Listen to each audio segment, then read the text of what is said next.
టాలీవుడ్ అగ్ర నిర్మాతల్లో దిల్ రాజు ఒకరు. డిస్ట్రిబ్యూటర్గా మొదలైన ఆయన ప్రయాణం ఇప్పుడు సక్సెస్ఫుల్ నిర్మాతగా మారింది. ఈ సంక్రాంతికి కూడా బరిలోకి దిగుతున్నారు. మహేష్ బాబు, త్రివిక్రమ్, శ్రీనివాస్ కాంబోలో వస్తున్న గుంటూరు కారం, నైజాం హక్కులను దిల్ రాజు కొనుగోలు చేసిన సంగతి తెలిసిందే. అయితే ఇటీవల టాలీవుడ్ ఇండస్ట్రీలో పెద్ద చర్చకు దారితీశాయి ఈ సంక్రాంతి విడుదల కాబోతున్న సినిమాలు. హనుమాన్, గుంటూరు కారం, సైంధవ్, నాసామిరంగా సినిమాలు ఈ పండగ రేసులో పోటీకి సిద్ధంగా ఉన్నాయి. రవితేజ నటించిన ఈగల్ మూవీ సంక్రాంతి బరిలోకి రావాల్సి ఉన్న కొన్ని కారణాల వల్ల తప్పుకుంది. అయితే దీనికి కారణం దిల్ రాజు అని తెలిసింది.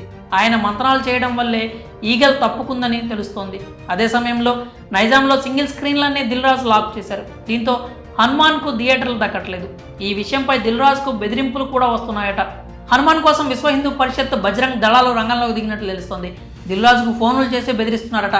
దేవుడితో పెట్టుకోకు, హనుమాన్ సినిమాకి ఎక్కువ థియేటర్స్ ఇవ్వు, లేదంటే లీగల్ నోటీసులు పంపుతామంటూ అల్టిమేటం జారీ చేశారట. దీంతో దిల్ రాజు సమస్యల్లో పడ్డారని ఇండస్ట్రీలో గుసగుసలు వినిపిస్తున్నాయి. ఇక హనుమాన్ విషయానికి వస్తే యంగ్ డైరెక్టర్ ప్రశాంత్ వర్మ, తేజ సజ్జ కాంబోలో రాబోతున్న మూడో మూవీ హనుమాన్. పాన్ ఇండియా మూవీగా తెరకెక్కిన ఈ మూవీ కూడా పలుమార్లు వాయిదా పడుతూ సంక్రాంతికి రిలీజ్ డేట్ ఫిక్స్ చేసుకుంది. జనవరి 12న విడుదల తేదీని ప్రకటించింది. ఇదే సమయంలో మహేష్ బాబు, త్రివిక్రమ్ కాంబోలో వస్తున్న మూడో చిత్రం గుంటూరు కారం కూడా ఇదే రోజు విడుదలవుతోంది.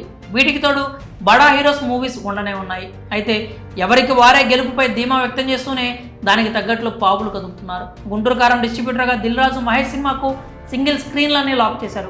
అలాగే అతడే స్వయంగా రంగంలోకి దిగి ఈగల్ మూవీని అగ్రిమెంట్ మీద పోస్ట్పోన్ చేయించారని టాక్. దీంతో ఎన్నో ఆశలతో, అంచనాలతో దిగుతున్న హనుమాన్ మూవీకి థియేటర్లు దొరకడం తలనొప్పిగా మారింది. దీనిపై దిల్ రాజుకు కూడా నెగిటివిటీ వచ్చింది. అతడిపై ట్రోల్స్ చేస్తున్నారు. ఇప్పుడు ఏకంగా బెదిరింపులే వచ్చినట్లు తెలుస్తోంది. మరి ఈ వ్యవహారంపై మీ అభిప్రాయం ఏంటో కామెంట్స్ రూపంలో తెలియజేయండి.